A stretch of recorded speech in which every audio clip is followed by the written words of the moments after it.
Bueno, ok. Y vamos llegando a, bueno, al final de lo que es la saga que le prometí. El último de los títulos es Ideas y Valores. Porque sí, es cierto que insisto mucho en la diferencia entre las ideas y los valores. A mí me parecen cruciales. ¿Saben ustedes cuál es la diferencia entre una idea y un valor? Creo que el valor no lo vas a cambiar, la idea la puedes cambiar, por lo menos para mí. Sí cambiamos los valores, sí. Es más duro, pero los cambiamos. La idea es un poco, diría yo, tal vez más individual. En cambio, los valores pueden ser más generales.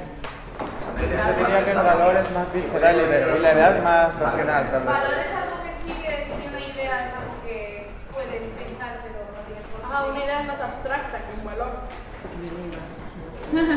Un valor es una idea establecida. Estamos muy bien.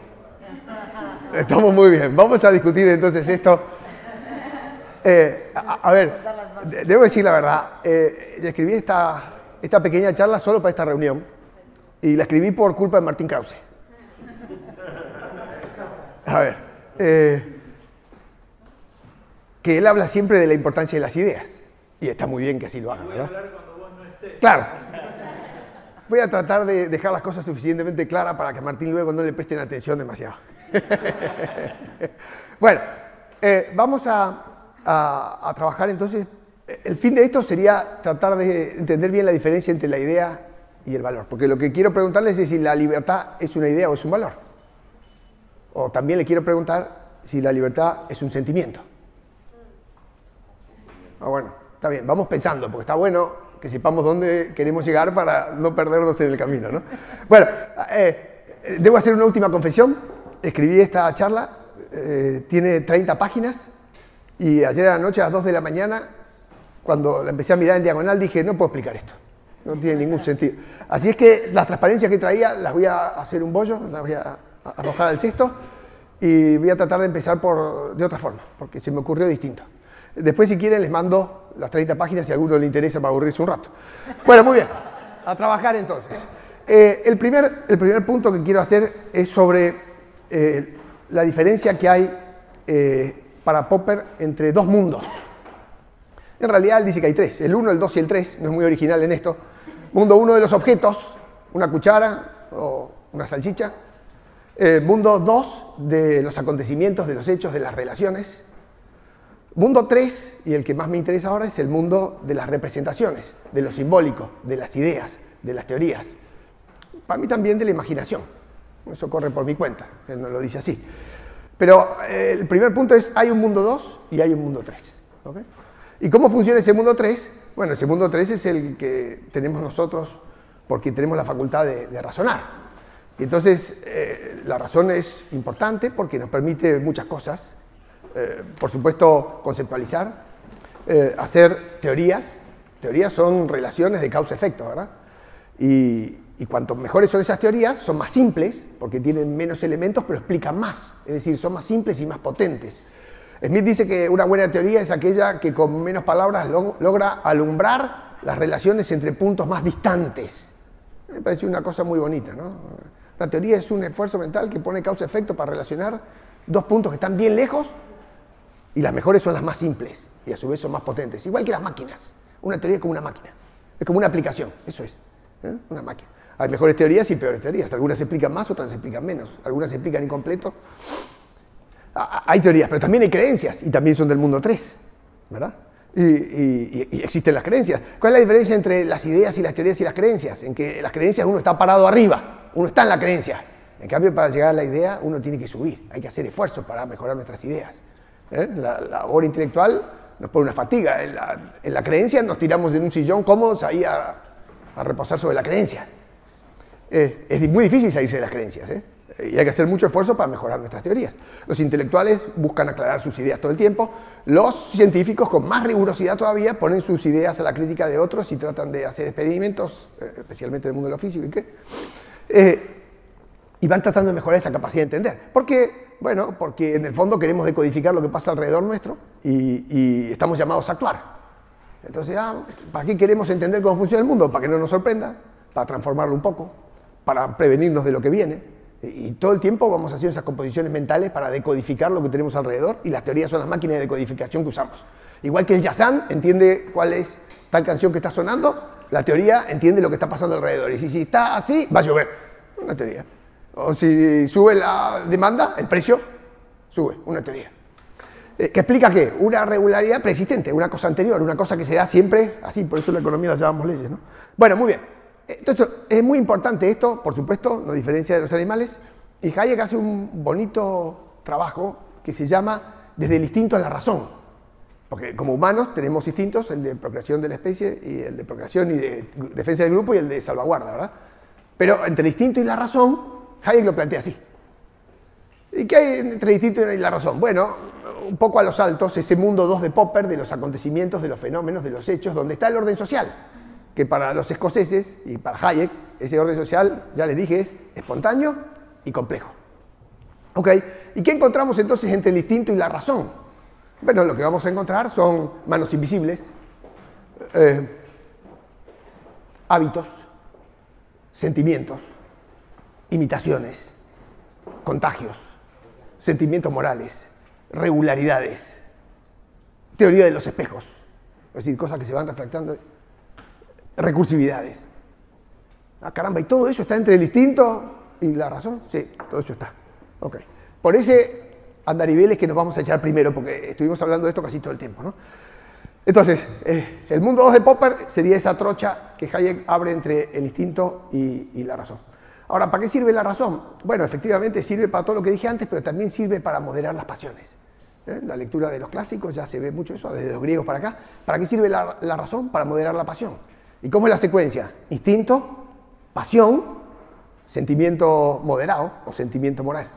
Y después la razón. O sea, si quieren la lógica, desde el instinto y la razón, ¿qué hay? Pasiones muy rojas, muy vivas, diría Hume, y luego sentimientos compartidos o morales o más empáticos, más trabajados, más pulidos. ¿Y gracias a qué? A que la razón nos permite moderarnos. O sea que hay dos funciones de la razón súper importantes. Una es, al estilo Mises, mi razón es para actuar, y esa racionalidad es económica porque saben ustedes que estoy tratando de mejorar mi propia condición, y esa accionar inteligente es económico y es muy inteligente.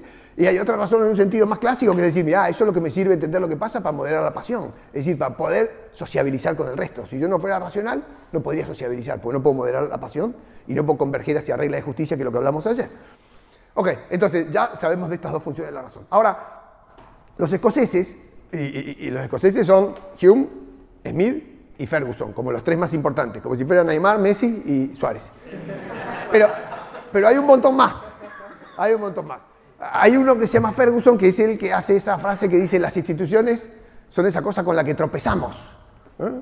Las instituciones o las reglas no son fruto del deliberado designio, no son diseñadas por nadie, sino que sin querer, dentro de un orden espontáneo, tropezamos con las instituciones. Entonces, ¿qué es lo que él descubre? Lo que se llama consecuencias inintencionadas de nuestros actos. Ah, caramba, yo estoy buscando cumplir mis fines, pero mientras yo intento esto, intercambiando con los demás, se va generando en el orden una regularidad de comportamiento donde las personas pacíficamente intercambian por preferencias asimétricas lo que tienen en mano, se instala el comercio y aparece la confianza y aparece el afianzamiento del derecho de propiedad. Más fuerte todavía.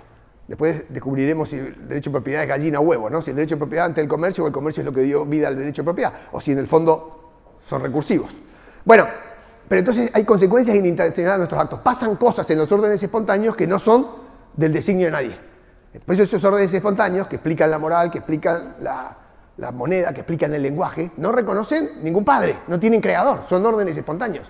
Son anarquías ordenadas, como le gusta decir a Roque y también al profesor Bastos. Anarquías ordenadas, parece un oxímoron, pero se van dando por efecto de las manos invisibles. Okay. Y los escoceses están muy cómodos viviendo en ese mundo de la coordinación y de la cooperación, y ahí están. Ahora, ¿qué es lo que surge de ese mundo de órdenes espontáneos? Bueno, lo que surgen son fenómenos de recursividad.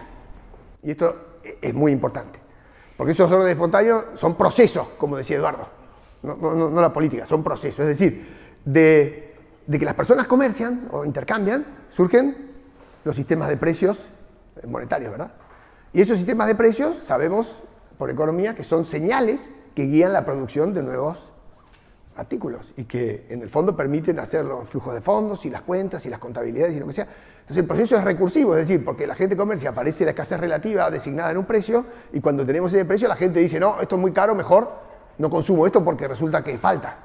Y no es que falte, sino que es caro porque falta y entonces la gente vuelve a acomodarse. Entonces, del accionar de las personas sube la exterioridad que es el sistema de precios y de la exterioridad del sistema de precios se vuelven a tomar nuevas decisiones por las personas para acomodarse a los señalamientos de esa exterioridad. Pero ¿quién señala eso? El sistema de precios. ¿Quién es la mano invisible? ¿Quién es el que la creó? Nadie. ¿De dónde surge? Espontáneamente. Ok. ¿Y eso se organiza solo? Sí. Es fantástico. Las reglas morales también son exterioridades del sistema.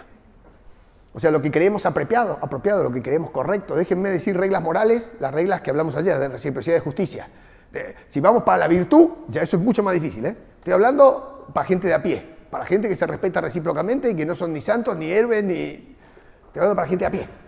Esa regla, ese descubrimiento de la propiedad de la conducta, es un proceso de orden espontáneo también para Adam Smith. Y eso lo explica en su libro La teoría de los sentimientos morales, que es el libro anterior a Riqueza de las Naciones, por supuesto el que Huerta de Soto no plagió, y que es un libro fantástico de su época. Para mí, mejor el primero que el segundo. Entonces, esa recursividad de la regla moral, una regla protege en el fondo un valor, porque por eso es regla. La gente repite, como dijimos ayer, por un caminito, una misma manera de comportarse, lo hace porque el resto de la gente juzga razonable que nos comportemos así. En ese juicio de todos intersubjetivado, igual que los precios, se va definiendo la corrección de la propiedad de la conducta y empiezan a flotar lo que creemos es correcto y nos acostumbramos a comportar de esa manera, mucho más fácil si es en reciprocidad. Esas reglas morales luego establecen una suerte de castigo para el que no se comporta de la manera esperada, para el que no se comporta de acuerdo a las expectativas que tenemos de él. Entonces, en esas reglas tenemos que se aplaude al que actúa de la manera pertinente y se sanciona al que no, y vuelven a enforzar el sistema para que volvamos a acomodar nuestras conductas ahora al resultado previo del orden. Entonces, el orden tiene un interior y una exterioridad, y dan vueltas. Y eso está todo dentro del orden espontáneo, está todo, diría Popper, dentro del mundo 2. Y ahí, como dice Hayek, hay mucha especularidad. Este hace esto y el otro imita, el otro imita, el otro imita, y las cosas muchas se contagian y la gente se copia. ¿Ok? Eso no es mundo 3. ¿Qué es el mundo 3? Todas las teorías que hacemos para explicar ese proceso. ¿Y qué nos dice Hayek? Nos dice, bueno, pero guarda, porque del mundo 3, cuando explicamos la ciencia social, el sujeto de estudios es el ser humano, es la persona. Y esa persona tiene capacidad de aprender. O sea que si hacemos una buena teoría, es decir, una buena explicación de cómo nos comportamos, luego las personas tienen la capacidad de terminar de entender efectos más distantes y puede acomodar su manera de proceder gracias a que entendió cómo funcionan las cosas. Así que no son neutrales las teorías del mundo 3, son súper importantes, se interactúan de otra manera todo el tiempo con el mundo 2. Entonces mundo 2 y mundo 3 interactúan. Ahora, lo que uno se pudiera preguntar es qué son primero, los hechos o el modo de explicarlos. O el modo de explicarlos y cómo se dan de nuevo los hechos. Y otra vez, es recursivo. ¿Okay? Ahora, lo que sí está claro es que la racionalidad que usamos para hacer ciencias o la racionalidad que empleamos para hacer las teorías, dice Hayek, no es la misma racionalidad, también lo dice Simon, que usamos en el mundo 2 para adaptarnos. Porque en el fondo tenemos muchas cosas de alrededor y poca manera de meterlas acá adentro. Y entonces lo que vamos a ir haciendo es usar la razón para adaptarnos al sistema. No es tanto que podamos solo entenderlo del todo y transformarlo. Es una razón que funciona con un conocimiento muy acotado de tiempo y de circunstancias. Cada persona subjetivamente aprecia lo que tiene alrededor, lo puede apreciar en función de las teorías que tiene ya instaladas en su cabeza. A su vez prefiere y las valora de algún modo y se va a comportar adaptándose al contexto. ¿Vale? Entonces, pero ¿cómo no es que las personas transformamos? Sí, las personas también transformamos. Vimos ayer que la naturaleza humana nos hace seres que nos sabemos adaptar y seres que sabemos innovar y tratar de cambiar lo que está alrededor. Pero para Hayek lo importante es la racionalidad adaptativa. Es decir, esa facultad que tienen las personas de ser inteligentes para moverse en ese orden espontáneo y adaptarse. Y es como que el orden sería un proceso de continua adaptación, de continuo cambio. Ante cada cambio de cualquier uno está la adaptación inmediata y múltiple de todos los demás que se ajustan inmediatamente a los cambios que se van dando en cualquier cosa. Entonces esa racionalidad tiene una pretensión mucho más acotada, porque además es una racionalidad que nos permite movernos dentro de un mundo que desconocemos en gran parte, porque en nuestra cabeza entran muy pocos datos. Acuérdense que además que el orden para Hayek es súper complejo. ¿Hasta ahí estamos? Entonces, la racionalidad del mundo 3 no es la misma racionalidad en principio que la del mundo 2. El mundo 2 y el mundo 3 interactúan y a su vez el mundo 2 interactúa entre su interioridad o los modos de acción de las personas y su exterioridad, que son los precios y las normas.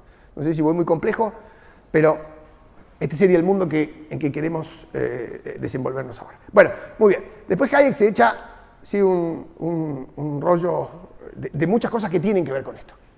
Por ejemplo, vamos a las tesis de Hayek. No se puede hacer, la ciencia social no puede tener la pretensión de predecirnos para adelante todo lo que va a pasar. ¿Por qué? Porque no se conoce. Ese orden es abierto y ciego, es decir, es un orden evolutivo, es un orden experiencial, ¿verdad? Y va a ir descubriendo, es un orden de descubrimiento de cosas. No sabe. Entonces, predecir no se puede. Si no se puede predecir, mucho menos, y no se puede conocer enteramente, mucho menos se puede planificar centralmente. No tiene ningún sentido pensar en que se pueda planificar centralmente sin hacer más daño que el buen destino que el orden por sí solo pudiera encontrar. Una planificación central se admite Hayek para una cosa que él llama órdenes creados, para lo que él llama organizaciones, para lo que él llama taxis. En cambio, este orden natural él lo define como cosmos. Es decir, el cosmos es una cosa siempre en expansión, que no es nada más y nada menos que todas las interrelaciones de las personas que van dando este mundo 2 fenomenológico, en donde van surgiendo los precios y las normas, y las personas interactúan entre sí, y adentro de eso se meten sus talentos, su preferencia, su capacidad, cuánto de tantos bienes hay, cuánto falta, y todo eso se va ordenando adentro de ese sistema. Un proceso continuo. ¿Dónde va? No sabemos dónde va. Y no se puede planear. Ahora dice, ¿se puede planear la acción de un ejército? Sí se puede. ¿Se puede planear tal vez en una pequeña empresa? Sí, con reservas sí se puede. Ok. ¿Y se puede planificar en pequeños organismos que están llamados a controlar? Sí, se puede. Okay. ¿Hay una planificación del Instituto Juan de Mariana? Bueno, podría haberla. Sí. ¿O una planificación de este congreso? Sí, tenemos este plan. Ahora, esas microplanificaciones que son de cada individuo de los taxis, que son pequeños taxis, no se puede aplicar al orden enteramente. No se puede, porque fracasa. Por eso el comunismo es inviable. Por eso el socialismo es inviable. Pues no se puede. Un problema de conocimiento. Además de una cuestión de libertad y una cuestión ética. Bueno, ok, esto está dicho también. Entonces, ¿cómo cambia ese orden? Ese orden cambia de manera muy lenta. Dice, ¿por qué muy lenta? Porque una vez que las tradiciones pesan, una vez que la gente encuentra una manera de hacer las cosas, una vez que esa manera se afianza, una vez que la gente la acepta, empieza el miedo a lo desconocido. Dice, ¿para qué cambiar esto si anda bien? Entonces, la innovación en estos sistemas, los cambios son lentos, son en el margen, son pequeñitos. Y es el arresto de una persona que va a proponer una manera distinta y que todos los demás tienen que aceptar. Y ahí entonces se desvía un curso de acción y pasa a ser otro curso de acción. Muchas veces, cuando cambia la regla, cambia la regularidad, lo que cambia es el valor, porque lo que está dentro de la norma es siempre un valor. La norma protege un valor, por eso está la norma. Esa regularidad de algo que se sigue haciendo es porque sirve y porque vale. Y entonces la norma protege valores. Cuando ven que está cambiando la norma, es que está cambiando el valor que está de fondo. ¿Sin perjuicio de qué? De la explicación que de esto demos en el mundo 3. ¿Y sin perjuicio de qué? De que las explicaciones que demos en el mundo 3 condicionen algunas conductas nuestras dentro del mundo 2. ¿Okay? Bueno, entonces, la innovación es lenta. En este orden hay fuerzas conservadoras y fuerzas innovadoras. Por supuesto, como las personas en general tenemos miedo y tenemos incertidumbre, una manera de achicar eso es a través de las reglas que nos dan estabilidad y previsibilidad. Y entonces esas tradiciones, esas reglas, nos abrazamos porque no hay nadie que no pueda vivir sobre un mínimo de certeza básica. Igual que no podemos dejar de vivir sobre una gran cantidad de rutinas, porque como el cerebro es tan chiquitito para procesar, una vez que vos encontraste una manera de hacer, ya lo haces y lo automatizás para que te quede espacio en la cabeza para hacer otras cosas. Pues si no, no te queda espacio. Entonces, las rutinas que usamos para nosotros mismos, que todo el tiempo, al 90 del día hacemos rutinas, el pedacito que nos guardamos para cambiar, puesto en términos generales, es el mismo pedacito que el orden se permite para cambiar lentamente sus tradiciones y sus valores. Esta es toda la visión de los escoceses. No sé si me siguen hasta acá. Eso es muy gracioso cuando la gente dice, he cambiado tremendamente. Fíjense que me cortó el pelo diferente. Es el máximo cambio que se puede hacer. Ayer vine en camisa, hoy vengo en chompa. Qué cambio, qué distinto que vino el profesor. Y cuando mi esposa compra un suéter, dice, ¿te gusta el suéter? Le digo, pero no tenía uno igual, sí, pero de otro color. ¿Y qué importancia tiene? No, el año pasado se usaba uno, este otro no es lo mismo. Y cree que es un gran cambio. Y como, las personas que se mudan, cambian de trabajo y se divorcian al mismo tiempo, pasan meses en psiquiatra. No se puede. Por eso se llama paz dependency. Ahí lo explicó por ahí Eduardo y lo explicó Martín. Eso no se puede cambiar. De golpe no se puede cambiar. Bueno, ok. Entonces, si confiamos en las manos invisibles, ¿a qué le desconfiamos? A las manos visibles. ¿Qué es que desconfiamos en las manos visibles? Bueno, en economía es muy fácil de explicar, porque José ayer habló de los controles de precios. ¿Qué es eso? Una mano bien visible, que se mete contra la mano invisible del mercado para que las cosas se paguen lo que el controlador quiere. Y lo que hace, el mercado le devuelve con cantidades, ¿verdad? Si le pones un precio inadecuado y por la fuerza, entonces o vas a tener escasez o vas a tener un corrimiento de la producción de recursos. Es decir, rompes toda la lógica del funcionamiento del mercado. En economía esto se entiende, ningún economista tarda más de un minuto en decir, ¿qué hace el control de precios? Genera mercados negros. Bueno, si el control de precios está por debajo del punto de equilibrio, ¿no? Eso puede, no importa. Ahora, ¿qué es lo novedoso? Que Adam Smith, que es un tipo muy inteligente, se imagina un controlador de precios en la teoría de los sentimientos polares. ¿Y por qué? Y porque si el que controla precios es un controlador, el que controla las normas morales también es un controlador. ¿Y cómo lo llama ese tipo? The man of the system, el hombre del sistema. Un tipo que se supone en su cabeza tiene claro lo que es lo apropiado, lo que es lo correcto, él no está dispuesto a esperar qué es lo que la sociedad selecciona como apropiado y correcto y quiere imponer su manera de ver la vida de lo apropiado y lo correcto y lo hace por la ley. Entonces, ¿qué hace? Genera grandes distorsiones, porque los órdenes espontáneos tienden a una armonía, tienden, dirían algunos economistas, a una suerte de posición de equilibrio. Entonces, el tipo que viene a usar la ley para cambiar lo que moralmente la gente ha dispuesto como apropiado, es un tipo que empieza a cambiar la lógica interna del funcionamiento y además le cambia todos los incentivos, porque acuérdense que la norma protege valores, los valores tienen premios y castigos, y el tipo viene por la ley y fuerza la norma, lo que cambia son los incentivos, y entonces empieza a romper todos los valores. Entonces, muy importante el tema de mano visible, mano invisible, pero no tan solo del orden espontáneo de los precios, sino del orden espontáneo de las normas morales, súper importante. ¿Qué es lo que vemos de los escoceses? Que saltan de la filosofía moral a la economía. Adam Smith era filósofo moral, todos los escoceses eran filósofos morales. Entonces, ¿la economía de dónde viene? De la tradición filosófica moral. De ahí viene, y de los órdenes espontáneos, y de las consecuencias inintencionadas de nuestros actos, y de la incapacidad de meter en la cabeza de un solo tipo eso que no se puede conocer, que es un orden espontáneo y complejo. Me gusta esta teoría, soy liberal, qué bueno. ¿Y por qué surgieron estas teorías? Bueno, probablemente estas teorías surgieron porque en aquel momento, de Escocia, de Inglaterra, el comercio estaba mucho más incipiente, tal vez existió, son todas hipótesis, lo que Eduardo dice, un policentrismo de poder. Entonces estaban algunos señores burgueses, otros nobles con menos poder, el rey que era el noble que menos poder tenía, o el que más poder tenía de todos los demás, pero no tanto. El poder estaba repartido, los comerciantes empezaron a ganar poder, empezaron a pedir representación política, se cambiaron algunas leyes fundamentales en favor del comercio en general, y de golpe se instalaron esas reglas que Hume tanto quería, ¿no? La de la propiedad, la de la transmisión de la propiedad y la del respeto del contrato. Y con esas 3 o 4 reglas de justicia, Occidente florece fuertemente, o el liberalismo. Entonces, si el liberalismo es una teoría política o es una teoría económica, o las dos cosas juntas, obedece a que en algún momento estamos explicando un fenómeno. No sale de un repollo esto, sale... Ok, ahora otra vez la pregunta de ayer o de antes de ayer. ¿Y qué pasa en todos esos lugares donde esto no pasó? ¿Y qué hacemos con todo el resto de la gente que no cooperó debidamente, que no encontró la propiedad de las conductas, que en ese proceso de descubrimiento se trancó, que no entendió que los valores estos de la libertad y de la tolerancia y del respeto y de la justicia conmutativa son los que cuentan? ¿Cómo explicamos eso? Entonces el mundo 3 empieza a golpear la cabeza, porque dice, bueno, la teoría sirve solo si explica la realidad, si no, no sirve. Entonces, los escoceses, en su teoría, mataron un supuesto. Pusieron un supuesto muy firme y mataron una realidad. ¿Cuál es la realidad? La que Eduardo acaba de contar hace un rato, que el poder existe. Entonces, él dijo, los austríacos son optimistas antropológicos. Yo dije exactamente lo contrario el otro día, somos pesimistas antropológicos. Lo que sí somos ingenuos con relación al poder. Entonces, el austríaco es optimista en cuanto a que el orden social puede marchar a un orden de cooperación. Pero si lo quieren ver bien, lo buscan a Sowell, lo que se llama el libro de Visiones en conflicto, y él pone, en vez de pesimistas y optimistas, que son conceptos de Pinker, lo que él pone es un concepto que se llama visión restringida o visión extendida. O sea, si uno cree que el hombre es Superman y es un sabelotodo, tiene tendencia a ser progre.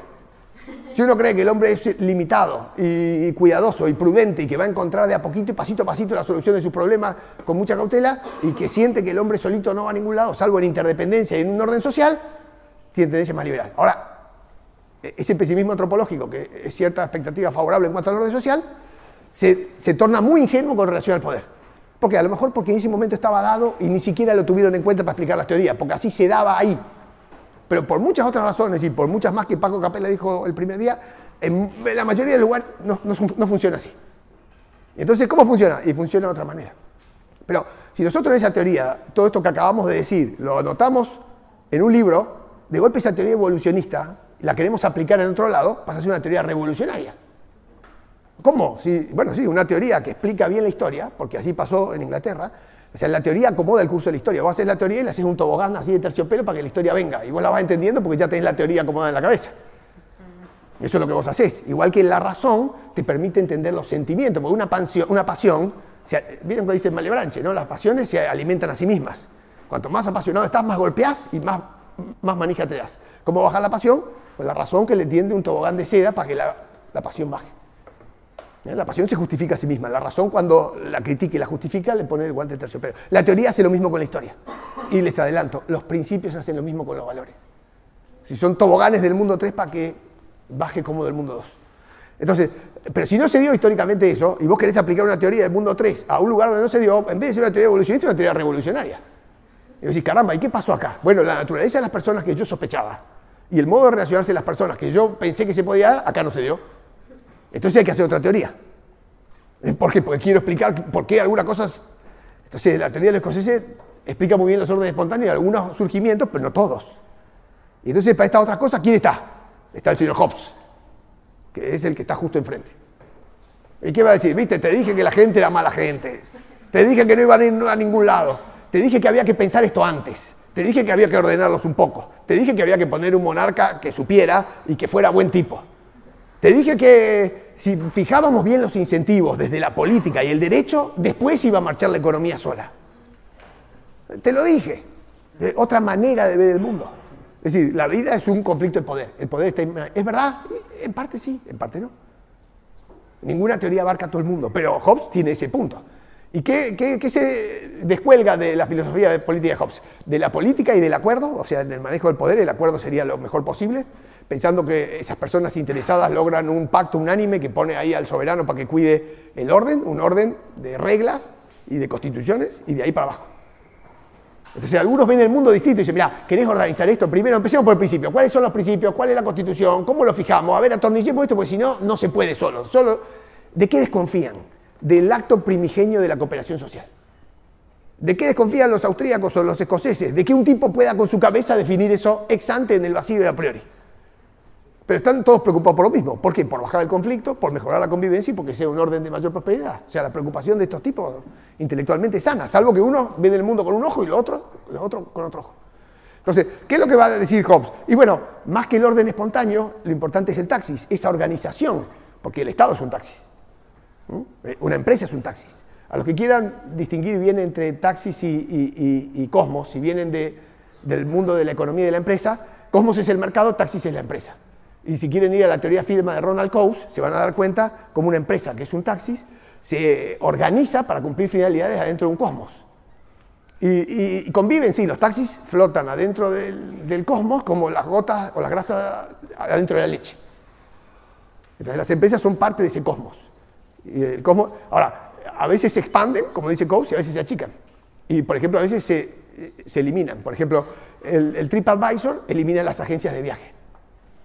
Entonces, ¿qué es lo que está pasando? Algunas empresas van a desaparecer porque la gente comenta y entonces la red de conocimiento, el conocimiento disperso, que no es conocimiento central, del que Hayek nos habla sistemáticamente, nos ayuda a organizarnos. Tenemos un mejor sistema de información y no hace falta uno que a gatas y con un poquito de esfuerzo tratar de concentrar alguna información para facilitarnos con esa información que él conseguía la contratación de un viaje.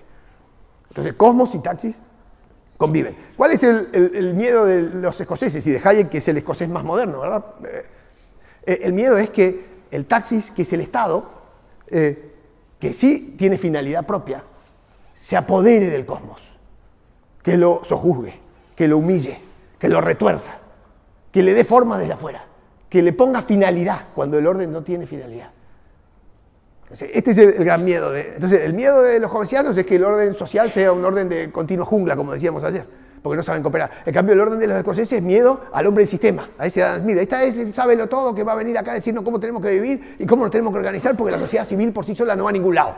Y la sociedad comercial tampoco. Primero las reglas, ordenemos esto y después del orden mínimo van a ver que esto arranca. Ok. Entonces, cuando hay guerras civiles y todos, ¿a quién se llama siempre? Un leviatán dice, acá no se puede seguir viviendo, que venga uno que ponga orden. Otra teoría. ¿Okay? Entonces, ahí está. Y son dos visiones en conflicto políticamente hablando. Y son opuestas en casi todas. Uno confía en el conocimiento central, la otra en el conocimiento disperso. Una en el orden espontáneo y el otro en el orden creado. Una del cosmos, la otra en el taxi. Uno en la cooperación, la otra en la continua dominancia. Uno en los intelectuales, lo otro en la gente de a pie. ¿Hasta ahí estamos? Bueno, ok. Ya estamos parados donde hicimos la inflexión. Acabamos de pegar la vuelta. Ahora, ¿qué hora es justo? Menos 10. Ah, caramba. ¿Menos 10? Bueno, me voy a apurar lo más posible. Valores. ¿Qué son los valores? Bueno, en economía es muy fácil saber qué son los valores. Yo valoro esto, son subjetivos, Esos son los valores. Son las preferencias. Las preferencias son valores, sí. Yo tengo mi escala de valores, le doy. Ok. Ahora, esos valores también se intersubjetivan. Si hay procesos donde se intersubjetivan los valores. Es decir, si las personas, porque obramos de determinada manera y nos comportamos de tal otra, recibimos la aprobación de los demás, y de golpe hay un vínculo de simpatía que empieza a operar como un cemento social, porque hay afinidad, porque nos sentimos cómodos, porque no hay nada extraño, y las personas cooperan así entre esos grupos de afinidad, esos grupos que tienen ese cemento social, es porque comparten valores. Entonces están intersubjetivados, no son objetivos, son el fruto de un proceso de sociabilización. Vos entras a un grupo o te vas a otro país y vas a ver que los valores son distintos. Entonces empezás a mirar la costumbre, cómo se mueven, qué les parece bien, qué les parece mal. Y cuanto más distante, más choca con tus valores. Entonces, la inteligencia adaptativa te hace meter ahí adentro. Entonces, los valores es un fenómeno intersubjetivo. Solo para provocar, para mí la belleza también lo es. Para mí la virtud también lo es. Dicen, pero ¿cómo? Si eso es una cosa objetiva. Para mí no, pero eso lo dejamos para otro momento. Bueno, entonces esos son los valores. Ahora, ¿qué son los principios? Cuando vos tenés determinadas cosas que son valoradas o por una persona o por un conjunto de personas interpersonalmente, los principios son esos fundamentos a los que echamos manos para decir que esos valores valen de manera general y de manera universal. Entonces todo el tiempo nos la pasamos buscando principios con alto grado de abstracción para decir qué valores justifican o se justifican de manera general y de manera universal, para siempre y para todos. Entonces vos vas buscando principios. A ver, vamos a hacer una formulación, vamos a escribir una manera, una teoría del valor, una teoría que me justifique el valor, que me permita explicar por qué valorar así está bien, o por qué es justo, o por qué es lindo, o por qué hay muchos principios distintos. Pero el principio es del mundo 3, el valor es del mundo 2. El valor sale abajo para arriba, el principio lo explica. Ahora, como siempre ocurre, cuando vos tenés una buena idea, después volvés a pensar lo que hiciste y capaz que lo cambiás. Porque el ser humano, acuérdense, tiene recursividad entre el mundo 2 y el mundo 3. ¿Okay? Ahora, para tener mejores valores hace falta un esfuerzo. Y para tener mejores teorías y mejores principios, lo que sea, también. Porque en uno tenés que mejorar y hacer más productiva tu cabeza, hacerla crecer, el otro tenés que hacer crecer el espíritu. ¿No? Y entonces ahí aparece esto de corto plazo y largo plazo. ¿Y hay valores de corto plazo y valores de largo plazo? También. También. Los hedonistas, que son los que solo buscan el placer del cuerpo y tal y cual, o el placer inmediato, tienen unos valores de corto plazo, como decía el profesor Bastos. Los eudemonistas que buscan la felicidad tal vez tengan valores de un poco más largo plazo. La cuestión es que para entender el corto y el largo plazo hay que pensar siempre en el capital. ¿Y qué es el capital? Un sacrificio que estás haciendo ahí presente para mejorar tu estructura de rendimientos futuros. O sea, ir al gimnasio te da unos brazos más gordos, es un sacrificio. O te permite correr más. Te capitalizaste. Sí, pero ¿se puede mirar así? Sí. ¿Tener más teorías en la cabeza te permite entender más el mundo que te rodea? ¿Te capitalizaste? Sí. ¿Esa máquina arregla más las cosas? ¿Te capitalizaste? Sí. ¿De dónde sale todo eso? Del ahorro. ¿Qué es el ahorro? Esfuerzo. Esfuerzo acumulado, sacrificio. Entonces, si no hay una visión de sacrificar lo presente para ir por más en el futuro, no hay crecimiento. Entonces los valores también exigen eso. Los valores también exigen eso. La tolerancia es un esfuerzo. ¿Por qué? Porque tenés que dejar de ser vos el centro del mundo para tolerar a los otros que comen otras cosas, se divierten con otras cosas, piensan otras cosas, se mueven de otra manera. Un esfuerzo. Si las personas tienen espíritu más grande, es como si tuvieran una fábrica más grande, tienen más rendimiento en el comportamiento con los demás. Hay personas que lo único que hacen es bajar el conflicto de todos los amigos. ¿Y qué son para esos grupos? Tremendos bienes de capital. Un tremendo bien de capital. ¿Y qué dice Buchanan? Que las instituciones son bienes de capital. Que si tenés buenas reglas, le bajás el costo a todos los que están interactuando alrededor de esas reglas. Entonces, muy importante, y Hobbes lo que busca también es largo plazo. Pero claro, de una manera más corta para mí, porque dice que hay una guerra civil, pongamos las reglas, tenemos largo plazo porque por lo menos hay orden. Y Hayek busca más largo plazo, porque dice que sabemos qué regla es la mejor. Dejemos que las reglas de los distintos sitios compitan entre sí, el día de mañana encontraremos mejores constituciones, que tengan mejores normas, que tengan adentro mejores valores. Y ahí está, son dos visiones. Pero en esa búsqueda de largo plazo y de mejorar la calidad institucional aparecen tres cosas. Y ahí sí que me voy a tener que apurar porque quiero centrarme sobre todo en la última y la otra la van a poder leer mejor en Hayek o en lo que sea. La primera cosa, ya Eduardo lo explicó bastante bien, es la cuestión de la política. Los hobbesianos, los cientistas políticos trabajan muy mucho el tema del poder, los escoceses nada. ¿Cuál es el problema? Que la política es un juego de toma de decisiones donde se vota y donde la preferencia no se revela poniendo plata sobre la mesa. Entonces todo un discurso, bla, bla, bla, bla, bla, la gente vota y al final, si la ley de la mayoría, que es la que finalmente viabiliza la mayor cantidad de toma de decisiones, es 51 a 49, puede haber ganadores y perdedores. Es binario. Es binario. Entonces, por eso es muy importante, y Hayek y Buchanan, lo que se preocupan por la regla de la mayoría es que haya una constitución arriba, que le ponga límites a las cosas que se pueden decidir por mayoría. No si tomamos Pepsi o tomamos Coca, eso no se decide por mayoría. Lo que se decide por mayoría es, qué sé yo, a lo mejor alguna cosa de poner un semáforo en una esquina y no en otra, porque es más barato que lo ponga el alcalde que vayamos a la plaza a votar todo. No da el tiempo para eso, a lo mejor yo voy a charla más entera de eso, pero las constituciones son para evitar que la regla de la mayoría, que tira siempre a agrandar la burocracia y a meter el taxis del Estado y se coma la sociedad civil, entonces el límite es la Constitución. Ahora, la segunda pregunta, ¿y cómo se llega a una Constitución? ¿Evolutivamente o hay alguien que tiene que poner su cabeza con su mundo 3 para diseñar la Constitución? Bueno, las constituciones liberales están todas escritas ya, las que conocemos hasta acá. Ahora, si la querés poner en un lugar que no es liberal, es revolucionaria y tenés un problema, porque la gente tiene otros valores. Entonces, ¿se entiende el problema? Bueno, la segunda cosa es el derecho, porque uno diría, bueno, pero esa la Constitución es parte del derecho, es lo que también dijo Eduardo, y cómo se descubre la mejor Constitución, o por un sistema de competencia de justicia o de precedentes, donde en lugar de haber leyes, hay jueces, y esto Bruno Leoni es el que mejor lo explica, o no lo puedo explicar, muy interesante, pero el sistema de administración de justicia descentralizado hace que cada persona aplique el principio de justicia al caso concreto. Y no hace falta meter en la órbita de la política y subir a la instancia de los parlamentarios que tengan que discutir ellos qué está bien, qué está mal, qué es justo y qué es injusto, porque eso se va descubriendo en el proceso jurisprudencial. El derecho, el precedente. Entonces es un sistema competitivo, el otro es centralizado. Otra vez son dos tendencias.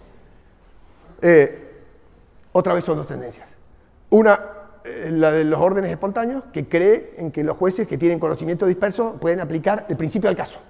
Y otros que dicen, no, cerremos los ojos, pensemos qué es lo justo, qué, y ex ante, como rol, se ponen a ver qué es justo, qué no es justo, hacen los principios, hacen las leyes, las tipifican y después los jueces solos son rehenes de las leyes. Entonces, si la realidad no es como la pensaron ellos, es un problema. ¿Cómo aplico esta ley? Bueno, eso, Bruno Leoni, buenísimo. Libertad de la ley, mejor libro para leer todo eso al que le interesa. Y ahora voy al último punto, porque ya me comí todo el tiempo, y es el punto de la educación. Y este sí es el punto que más me interesa. Porque en realidad nosotros tenemos una concepción de que hay una confusión muy fuerte entre lo que es la educación y la escolarización. O sea, la buena educación es el fruto del proceso de sociabilización. Los que educan a los hijos son los papás. Y después de los papás, los tíos. Y después de los tíos, los amiguitos. Y después de los amiguitos, la gente con la que se relaciona. Y uno se educa según en el grupo en el que se va a meter. ¿Por qué? Porque los demás te van marcando qué está bueno y malo en ese grupo, qué es correcto y qué es incorrecto, y uno empieza a adquirir valores de convivencia dentro de los grupos en los que vive. Es un proceso de educación. Por supuesto, algunos se esfuerzan más, algunos se esfuerzan menos, algunos quieren participar de grupos más grandes y son más protocolares y más respetuosos, otros solo de grupos de afinidad más pequeños. Pero eso es el proceso educativo. Los valores surgen ahí. Entonces hay una pregunta, dice, ¿pero los valores se inculcan o se cultivan? Para mí se cultivan. Los valores no se ponen ni a martillo ni a cincel. Se cultivan los valores. Son producto del mundo 2. Esto no quiere decir que el proceso recursivo y nuestra capacidad de entenderlos nos lleva a modificar nuestras condiciones. Pero esto es de germinación. No es de arriba hacia abajo y mucho menos por la fuerza. Entonces, ese me parece un punto súper importante. ¿Qué es lo que hacen las escuelas? Bueno, en rigor de verdad, en alguna medida adoctrinan.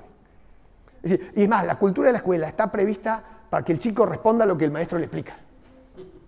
Entonces yo digo, muy bien, ¿por qué? Porque has dicho lo que yo quería que dijeras, muy bien. Sí, nada de fomentar la creatividad, nada de fomentar la subjetividad, nada de fomentar otras maneras de resolver los problemas, nada de fomentar... ¿Y qué tenés que estudiar? Esto que digo yo. Entonces, para esos sistemas hace falta un sabelotodo, un planificador central, un tipo que viene del mundo 3, que dice es lo conveniente y por la fuerza se lo encajan a un ejército de maestros que como si fueran militares se lo van a explicar a unos pobres chicos que están formateados desde la mente de un solo tipo. ¿Qué hace eso? Empobrece el orden. ¿Qué hace eso? Le quita vitalidad a los niños, le quita creatividad, le quita el disfrute de la vida a propio riesgo, de imaginarse su propia vida como le da la gana. Y pura regla, pura regla, pura regla, pura regla, porque hay un sabelotodo que dice qué es lo que hay que hacer y qué es lo que vale y cómo se estudia y qué se estudia. Entonces el sistema entero de chicos ya nos mete una presión de afuera para adentro que le quita, hace enérgico el sistema, lo revienta. Y los que muchos se salen de ahí, el cuestionamiento, porque la norma siempre trata de proteger el valor vigente. Y si tenés que saber eso y vos vas por otro lado, te pone 2. Pero si yo demostré lo que acá me preguntó, sí, pero lo hizo de otra manera, 2. ¿Se entiende el punto que estoy haciendo? Eso es dramático, porque está imponiendo su manera de ver el mundo y no deja espacio al descubrimiento. Ok. Último punto. Tengan mucha atención con los sistemas educativos, los pueden ir viendo bien. No es lo mismo hacer germinar valores que meterle contenido en la cabeza a los chicos, no es igual. Y además, para que el chico siga los valores, le tienen que hacer sentido. Y la única manera que un valor te haga sentido es que vos lo internalices en un proceso que te justifique el sentido de tu vida. Si el sentido de tu vida es muy chato, el valor va a ser muy chato. Si el sentido que vos le das a tu vida es trascendente, el valor va a ser más trascendente. No es por la fuerza. Ahora, último punto, y por este punto al que llegué, me escribí estas 30 páginas que no sé si sirven para algo, pero ¿y en qué cuentan entonces los intelectuales? Si son tipos del mundo 3. ¿Y qué estamos haciendo todos nosotros discutiendo ideas todo el día? Uy, carajo, ¿qué es lo que nos viene a decir este tipo ahora? ¿Que las ideas no son importantes? Sí, son importantes. ¿Que la racionalidad no es importante? Sí, súper importante, aunque su soberanía es limitada. No hay racionalidad para organizar un orden de afuera hacia adentro y de acuerdo al caprichito y a la voluntad de una solamente. ¿Y cuál es el rol de los intelectuales? Bueno, es muy importante, pero no es el único. ¿Cómo que no es el único? No. El mundo 2 marcha aun cuando no sabe explicar por qué marcha. El conocimiento de tiempo y circunstancia hace que nosotros sepamos lo que está bien y lo que no es correcto, aunque no sepamos enunciar el principio universal, abstracto y general que explica por qué eso está bien. La historia existe, aunque no esté en la teoría. Los sentimientos morales existen, aunque no lo puedas poner en los mandamientos. El mundo 2 experiencial existe, aunque el mundo 3 no lo enriquezca, que de hecho sí lo enriquece, pero también lo puede distorsionar. O sea, y el mundo 2 va, porque el mundo 2 es el de la experiencia, el de la interrelación, el de los tipos de a pie. Ahora, la libertad. ¿La libertad es una idea? ¿O es un valor? ¿O es un sentimiento? O sea, sería muy triste que la libertad fuera una idea solamente. Porque es verdad, es una muy buena idea para ayudarnos a salir de la tribu, donde estaba el jefe, el chamán, y ese bien común, y esa única manera de ver el mundo y esa triste forma de vivirlo para toda la vida.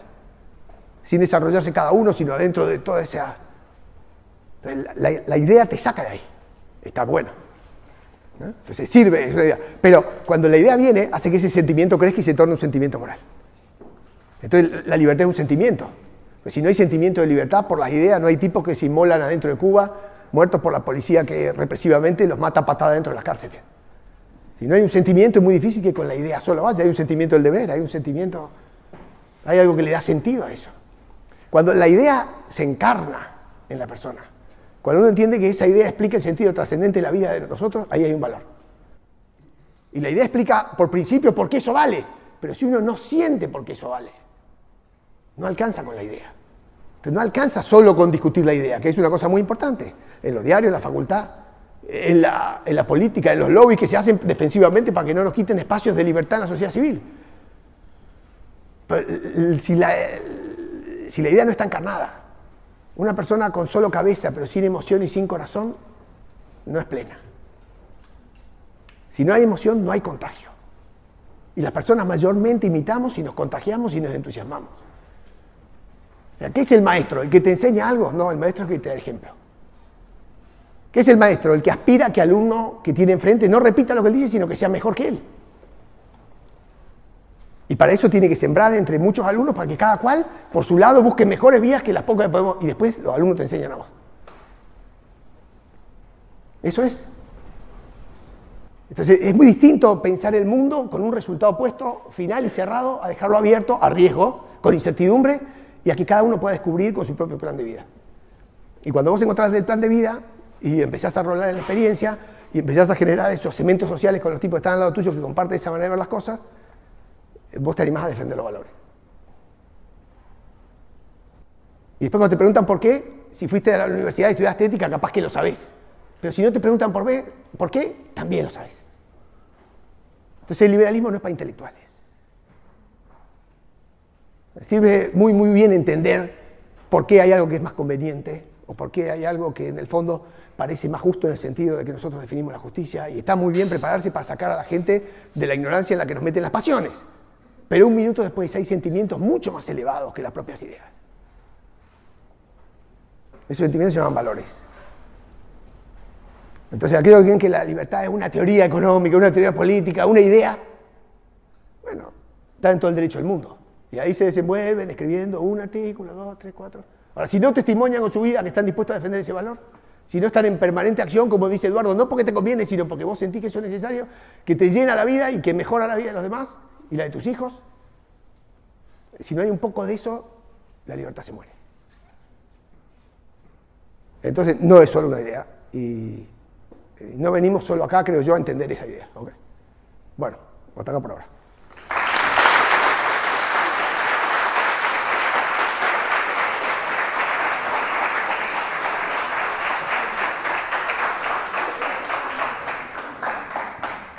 No sé si nos queda algún tiempo. Buenas tardes, profesor Castro. Yo le quería hacer un par de comentarios, a ver su opinión cuál es. Una es que hay gente que no opina que el dinero fue creado espontáneamente. Hay varias escuelas que dicen que no, que fue el Estado el que creó el dinero. ¿Cuál es su opinión? Y luego también noto un poco de ingenuidad sobre el tema de las constituciones, como que las constituciones arreglan tan.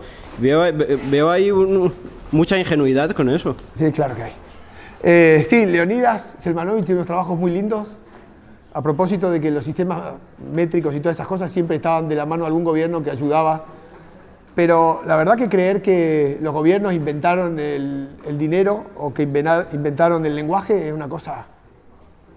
Es difícil, porque en el fondo es la selección de un bien que te provee aceptación general y nadie pudo haber tenido la percepción de elegir el bien que mejor cumplía con esas condiciones. Es un descubrimiento, o sea, por eso se cambió de tantas moneditas a tantas otras, que luego después con las pesas y las medidas, siempre algún interventor a la par de eso viene a regular tal para que la moneda sea hecha de tal manera o con tal peso. Yo sí creo que hay patrones y hay medidas, pero yo estoy convencido que es puro orden espontáneo, como el lenguaje también lo es. Si alguno va a decir que la Real Academia Española inventó el lenguaje, ¿verdad? No es así. No es así. Y de golpe, cuando los bancos centrales sigan andando, ojalá aparezcan mucho más Bitcoin para volver a ratificar que no lo inventaron los gobiernos. A lo mejor el tiempo nos da la razón en ese sentido. Ahora, las constituciones, los que estudian derecho o filosofía de derecho saben que hay algunas que son formales y otras son materiales, ¿verdad?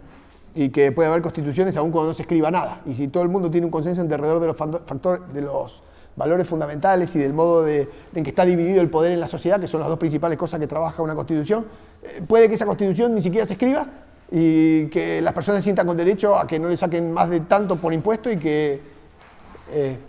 pero sí, es ciertamente muy ingenuo creer que uno pone una constitución con una regla y que una comunidad que tiene otros valores la va a respetar de inmediato y la va a agradecer, y pensar que uno se va al mundo musulmán y le va a bajar una constitución y le va a hacer votar democráticamente como en Occidente, eso es una ilusión, una quimera, sí. Es un proceso recursivo. Solo si puedo poner el cuadrito y me voy con esto. ¿Está ahí puesto? Ok, esto solamente es para la secuencia de las dos teorías, ¿verdad? Y va a propósito de esto que voy a decir. El rojo arriba es el mundo 2, ¿verdad? Y el azul es el mundo 3, creo, si no me acuerdo mal los colores. El mundo 2 es el de la realidad, el de los acontecimientos, el de los hechos, el de los fenómenos. El mundo 3 es el de las explicaciones. Y después, el blanco, allá arriba a la derecha, que explicaría en esta matriz los dos de arriba, son los órdenes creados, que los hay, porque hay taxis que van tomando más o menos volumen, y los órdenes amarillos son los cosmos, sus órdenes de descubrimiento natural. Ya para que ustedes se fijen acá, los hobbesianos son amigos de la política y del derecho primero, los órdenes espontáneos y la tradición escocesa de la economía y de la moral. Los primeros amigos de la regulación, los segundos de la desregulación, por supuesto, ¿no? O de la anarquía ordenada, como diría el profesor Bastos. Ahora, en el fondo, esas dos callecitas amarilla y blanca, que son amarilla y blanca justamente porque son espontáneos o creados, lo que le dan es la dirección y sentido al proceso. Entonces vos lo podés pensar de esta manera, porque en una comunidad se generan valores, como dice McCloskey, después aparecen regularidades de comportamiento, que es el derecho. Eso en una cuestión muy minimalista se transforma en una constitución que es casi solo de compromiso, y eso vuelve a dar la vuelta y realimenta. Entonces lo que vos tenés es que los órdenes espontáneos corren en el sentido de las agujas del reloj, de la moral y la economía al derecho y a la política, y dan la vuelta de esa forma. Los que no creen que hay orden espontáneo no arrancan de la moral, sino que arrancan de la política. Y de la política al derecho, y el derecho regula la economía, y después la moral es lo que te queda después de hacer lo que te conviene. Entonces esos órdenes, los hobbesianos y las economías más modernas, son utilitaristas. En cambio, los otros órdenes, que son causacionistas, es decir, que no tienen el objetivo presente, sino que se confían en la posibilidad de autoemergencia y autoenforzamiento de las normas, confían primero en el individuo y en la manera de relacionarse moralmente. Por eso son órdenes que tienen muy presente los sentimientos. A mí me parece que los hobbesianos, ojo, hay hobbesianos liberales, porque Buchanan lo es y todos los contractarian también lo son, han perdido mucho el costado de la moralidad en el sentido de la interrelación humana de sentimientos.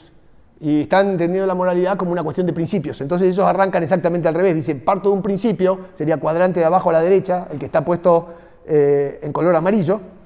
Parto de un principio, subo hacia arriba, armo la Constitución vía constructivismo y la bajo para acá. En cambio los otros entienden que la sociedad funciona al revés. Entonces, según donde te pongas, algo te va a parecer siempre ingenuo. Si mirás la teoría escocesa, dice esto no tiene teoría del poder. Y si mirás la hobbesiana, dice esto no tiene teoría de sentimientos morales. Ahora, a mí me parece que los intelectuales en Latinoamérica somos mucho más amigos de las visiones hobbesianas que de las espontáneas. O dicho de otra manera, sin decirlo así, somos mucho más creídos que es mejor ser un intelectual que un tipo de a pie que defienda la libertad y los principios de justicia. Y yo creo que el liberalismo está hecho para ignorantes. El liberalismo es el resultado de la acción de ignorantes que se hartaron y que visceralmente se hartaron de que algún tipo dividiera la sociedad en castas y le impusiera su voluntad. Y eso es un sentimiento moral. Eso no es una idea surgida de un intelectual para mí. Pero es mi percepción, ¿ok? Bueno, no sé si queda algo más, yo creo que ya me comí el tiempo, solo saludarlos. Sí, bueno. Sí, bueno, muchas gracias, profesor Castro. La verdad es que siempre es un gusto escucharle y, bueno, qué nivelazo de conferencia.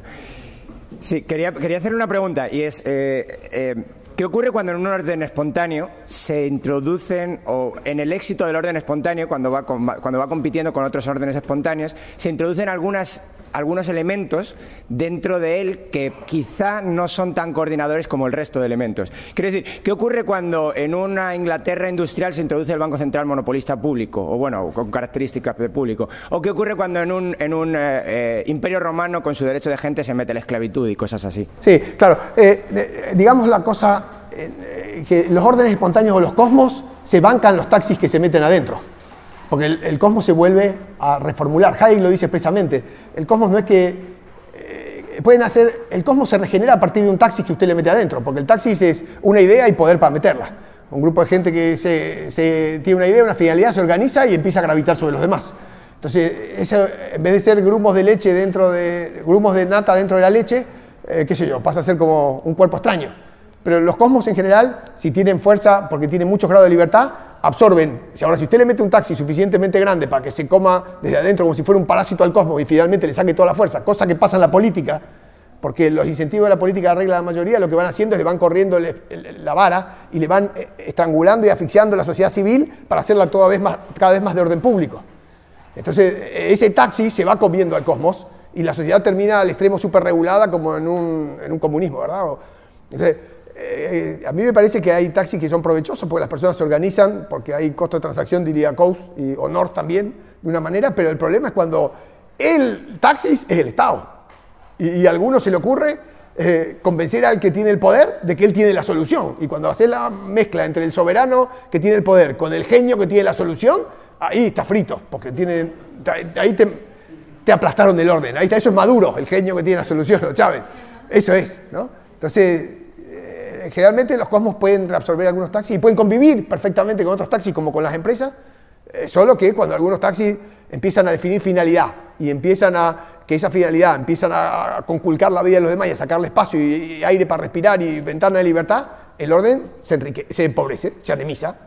Eso es lo que pasa, ciertamente. Última, bueno, Walter, sé que no vas a estar, entonces cuando me toque presentar, entonces te lo quería adelantar un poquito para ver si quieres hacer alguna crítica, pero la verdad es que yo veo y espero que también lo veas que nuestros enfoques se complementan más que se enfrentan, porque comparto con vos que la evolución de las sociedades depende básicamente de los valores más que de las ideas. Pero debo decirte que yo me concentro, y ya lo sabes, en el análisis de las ideas, de tu mundo 3.